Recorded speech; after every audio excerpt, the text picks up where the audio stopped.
শুভ সকাল বন্ধুরা, কেমন আছো তোমরা সকলে? আশা করছি যে যেখান থেকেই আমার ভিডিওটা দেখছো তোমরা সকলেই ভালো রয়েছো। এখন সকাল ওই 7:15 মতো হবে, তখন থেকেই ভিডিওটা শুরু করলাম। আশা রাখবো ভিডিওটা তোমাদের অনেক ভালো লাগবে। মেয়েকে এই জাস্ট স্কুলে ছাড়লাম, ওর বাবাই নিয়ে গেল। তারপরে আমি একটুখানি বসে জলটা খেয়ে নিলাম। আর জল খেতে খেতে ভাবছিলাম মেঘলা হয়েছে, যদি রাস্তায় বৃষ্টি হয় তাহলে মেয়েটা রাস্তায় ভিজে যাবে, কারণ আমি রেনকোটটা দিতে ভুলে গিয়েছি। আর তাছাড়া কি রান্না করব, কি কি কাজ রয়েছে সেগুলো সব মনে করে নিলাম আর মাইন্ডে সেট করে নিয়ে কাজে লেগে পড়লাম। এখন ভাতটা বসিয়ে দেবো, চাল ধুয়ে নিচ্ছি। আর চাল ধোয়া জলটা এই ডেচকির মধ্যে রাখছি, কারণ এই জলটা আমি গাছে দেবো। ভাতটা বসিয়ে দিলাম, ভাতটা এদিকে হতে থাক, এরই ফাঁকে ওদিকের কিছু কাজ আমি সেরে নেব। কালকে রাত্রে চা করেছিলাম, সেই চায়ের পাতাগুলো রেখে দিয়েছিলাম। এখন ওই চায়ের পাতা আর চাল ধোয়া জল মিশিয়ে নিলাম। এখন এই জলটা গাছের গোড়ায় দেবো। শুনেছি এইরকম জল দিলে নাকি গাছ তাড়াতাড়ি বাড়ে, মানে গাছের উর্বরতা শক্তি বৃদ্ধি পায়। আর মাঝে মাঝে আমি ভাতের ফ্যানও দিই। তারপরে কলার খোসা পচিয়ে দিই, ডিমের খোসা গুঁড়ো করে দিই, মানে ঘরোয়া কিছু টিপস আমি প্রয়োগ করি। আর এদিকে যেন কিছু গাছ বলতে জবা গাছেরই দেখতে পাচ্ছি বেশি, কুঁড়িগুলো খুলে পড়ে যাচ্ছে। মানে গাছে অনেক কুঁড়ি আসছে, বাট একটু বড় হতে না হতে সব কুঁড়িগুলো খুলে পড়ে যাচ্ছে। এর কারণটা কি বুঝতে পারছি না, মনে হচ্ছে কোনো ওষুধ প্রয়োগ করতে হবে। দেখা যাক, দোকানে গিয়ে বলবো। আর এদিকে দেখো মাছি গোলাপ হয়েছে, অনেকে আবার চায়না গোলাপও বলো, ছোট ছোট হয় তো তাই। আর এদিকে চায়না জবাও হয়েছে, ফুলগুলো দেখতে কি ভালো লাগে, সত্যি কি সুন্দর লাগছে।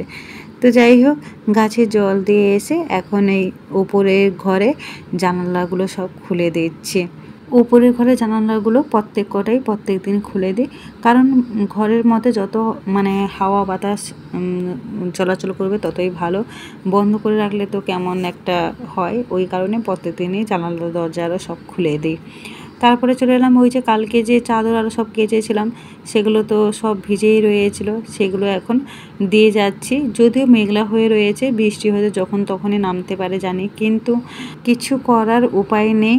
আর এইভাবে জমিয়ে রাখতে একটা কেমন গুমো গন্ধ হচ্ছে, তাই জন্য ভাবলাম যে বৃষ্টি হোক যাই হোক দিয়ে আসি, যখন আরে বৃষ্টি হবে দেখা যাবে।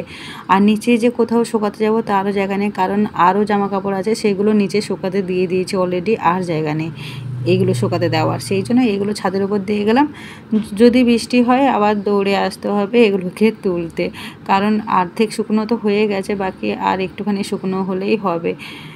তো যাই হোক, শুকাতে দিয়ে নিচে নামলাম। আর ওদিকে তোমাদের দাদা ভাই মেয়েকে ছেড়ে চলে এসেছে, তো এসেই চা করছে, ও ঘুম থেকে উঠলেই চা দিতে হবে। তো যার কারণে আমি চা বসিয়ে দিলাম সবার জন্য। বাড়িতে মিস্ত্রিও চলে এসেছে, মিস্ত্রিরাও খাবে, সবাই খেয়ে নেবো।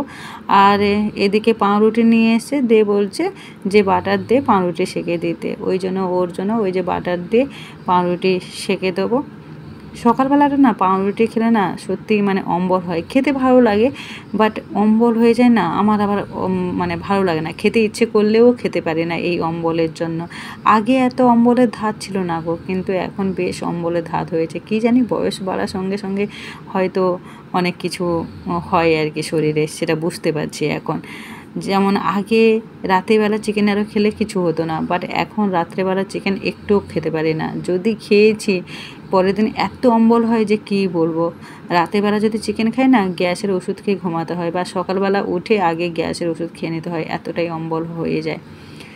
তো অম্বলের ধারটা দেখছি এখন বেশি বেড়ে গেছে। চাটা করে নিলাম আর পাউরুটিগুলো সেঁকে নিলাম, দিয়ে সবাই মিলে খেয়ে নিলাম গল্প করতে করতে। খাওয়া দাওয়া করে ভাতটা হয়ে গেছিলো, ভাতের ফ্যান গড়িয়ে আমি এখন ওই যে কালকে লতিটা বানিয়ে রেখেছিলাম সেই লতিটা এখন করে নিচ্ছি চিংড়ি মাছ দিয়ে। চিংড়ি মাছ ছাড়া লতি খেতে কিন্তু একদমই ভালো লাগে না। আমরা যখনই লতি করি তখনই চিংড়ি মাছ দিয়েই করি। বছর 2 হলো যে লতি খাচ্ছি, নাহলে এই লতি যে খাওয়া হয় সেটাও জানতাম না, রান্না করতেও জানতাম না, কোনো দিন খাইও নি। আর আমার শ্বশুরবাড়িতে তেমন একটা হয় না, বাপের বাড়িতে তো হয়ই না, আর শ্বশুরবাড়িতেও তেমন একটা হয় না। শুনেছি এটা নাকি বাঙালদের প্রিয় খাবার। তবে হ্যাঁ, যবে থেকে লতি খাওয়া শিখেছি বা খেয়েছি তবে থেকে কিন্তু লতির প্রেমে পড়ে গেছি, এটা কিন্তু মানতে হয়। খেতে কিন্তু ভীষণ সুন্দর লাগে। এরপরে ডালটাও এদিকে ফোড়ন দিয়ে দিচ্ছি। আর তোমাদের দাদাভাই আজকে মানে খেয়েও যাবে না, নিয়েও যাবে না, কারণ ও তাড়াতাড়ি অফিস বেরোবে, 9টার মধ্যে অফিসে বেরোবে। অফিসে কোনো মিটিং না কিছু একটা রয়েছে। আর আজকে মেয়েকে আমাকে আনতে যেতে হবে না, ভাসুর বাড়িতে রয়েছেন, ওনার আজকে ছুটি আছে, তো উনি বলেছেন উনি নিয়ে আসবেন মেয়েকে। তো এদিক থেকে আমার আর চিন্তা নেই যে মেয়েকে আনতে যেতে হবে বা কিছু। যাই হোক বাবা, একটা চিন্তা বাচ্চা আপ কমলো মাথা থেকে। আর রান্নাবান্না হয়ে গেছে, তবে জানো তো মাছটা এখন করিনি, কারণ মাছটা ভাসুর বললো যে গরম গরম ভেজে দিবি, গরম গরম ভাজা দিয়ে ভাত খাবো, ভালো লাগবে খেতে। আমরা আচ্ছা ঠিক আছে, ওই কারণে যখন খাবো তখন মাছটা ভেজে নেবো। ভোলা মাছ রয়েছে, তো ভোলা মাছগুলো ভেজে নেবো। সত্যি কথা, গরম গরম মাছ ভাজা খেতে বেশি ভালো লাগে। তো বাসন কটা মেজে আমি স্নানে চলে যাব। হোক বন্ধুরা, কালকে তো আমাদের স্বাধীনতা দিবস, কিন্তু কোথাও গিয়ে মনে হয় কি যে আমরা সত্যি কি স্বাধীনতা পেয়েছি, বিশেষ করে মেয়েরা। আজ খবরে যা পড়ছি আর কি বলবো, কিচ্ছু বলার মতো নেই, কিচ্ছু বলার মতো নেই, কোনো ভাষায় নেই। কি বলবো বলো তো, কি আর বলবো। কিছুদিন আগে বাংলাদেশে মানে যা সব ঘটলো, তারপরে আবার আমাদের এখানে যা সব ঘটছে, আর কি বলবো।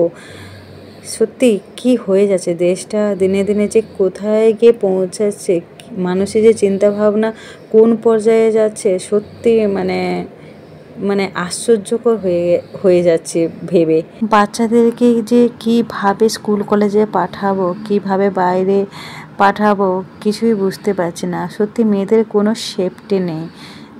আর যে ঘটনাটা ঘটেছে, আমি চাই, মানে আমি না, সরি, আমরা প্রত্যেকেই চাই ওর একটা সঠিক জাস্টিস হোক, আর কিছুই নয়।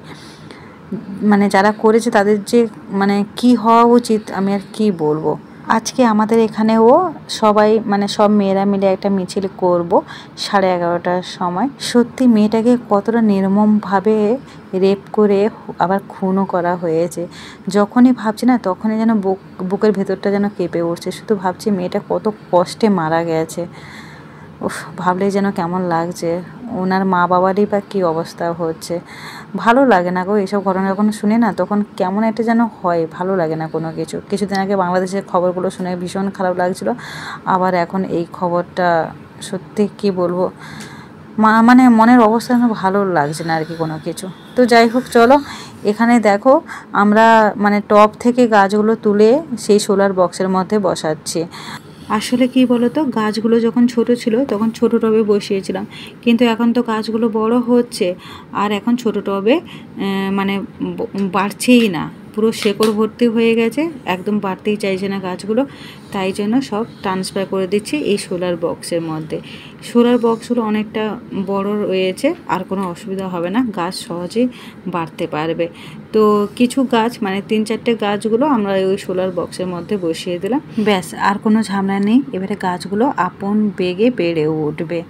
আর জানো তো, এর মধ্যে ভাসুর মেয়েকে নিয়ে চলে এসে, আর এসে আমরা এখানে গাছ বসাচ্ছিলাম, তো উনিও আমাদেরকে অনেকটাই হেল্প করলেন।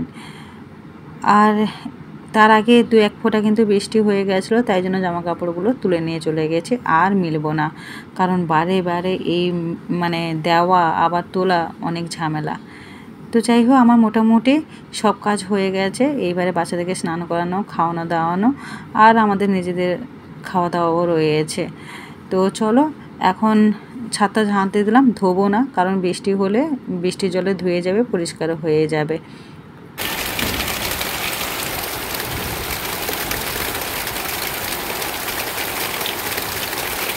দেখো বলতে না বলতেই বৃষ্টি শুরু হয়ে গেল। তো যাই হোক, চলো খাওয়া দাওয়া করে নিই, সন্ধ্যেবেলা আবার দেখা হচ্ছে তোমাদের সাথে। শুভ সন্ধ্যা বন্ধুরা, এখন ওই 6:40-এর মতো হবে। ঘুম থেকে উঠে যা সন্ধ্যে দিয়ে দিয়েছিল, আর আমি চাটা করে খাওয়া দাওয়া হয়ে গেছে। এখন এই জামা কাপড়গুলো ভাঁজ করতে বসছে। তবে সব জামা কাপড় শুকনো হয়নি, কিছুটা জামা কাপড় শুকনো হয়েছে, সেই জামা কাপড়গুলোকে ভাঁজ করে নিচ্ছি। বেশিরভাগই ওই স্যাঁতস্যাঁতে টাইপের আছে, তাই ভাবলাম আরেকবার রোদে দিই, তারপরে গিয়ে জামা কাপড়গুলো ভাঁজ করবো, না হলে ওই স্যাঁতস্যাঁতে থাকবে না, কেমন একটা গন্ধ হয়, একদমই ভালো লাগে না। তো জামা কাপড়গুলো ভাঁজ করে গুছিয়ে রাখলাম। এই যে এই কটা টাকা দেখতে পাচ্ছ না, এটা আমি সংসারে খরচ থেকে একটু একটু করে গুছিয়ে রাখি। আর এই টাকা জমিয়ে আমি আমার মেয়ের ভবিষ্যতে কিছু একটা করতে চাই। তো এটা কিভাবে গুছিয়ে রাখি সেটা তোমাদেরকে একটু জানা। আর এখানে 200 টাকা রয়েছে, এই সপ্তাহে এই কটা টাকাই জমেছে।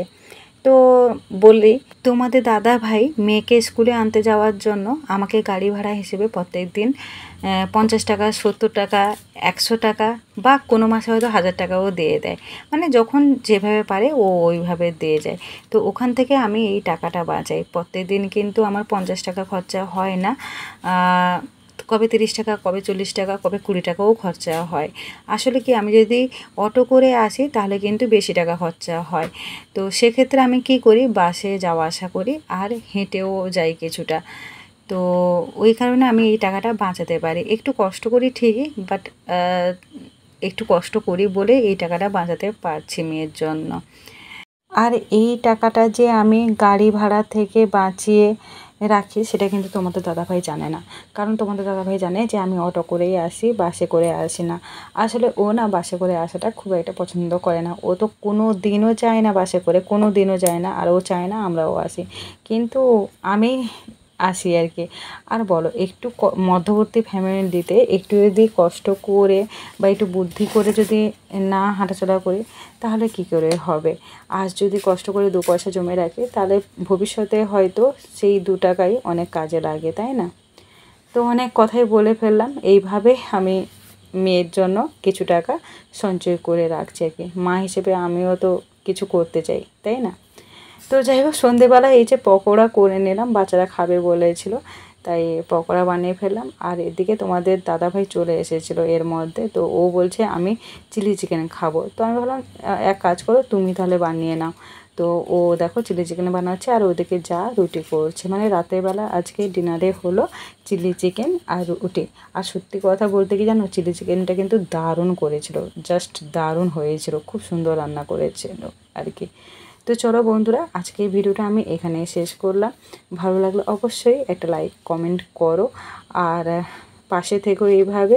খুব তাড়াতাড়ি পরে একটা ব্লগে তোমাদের সাথে দেখা হচ্ছে। টাটা।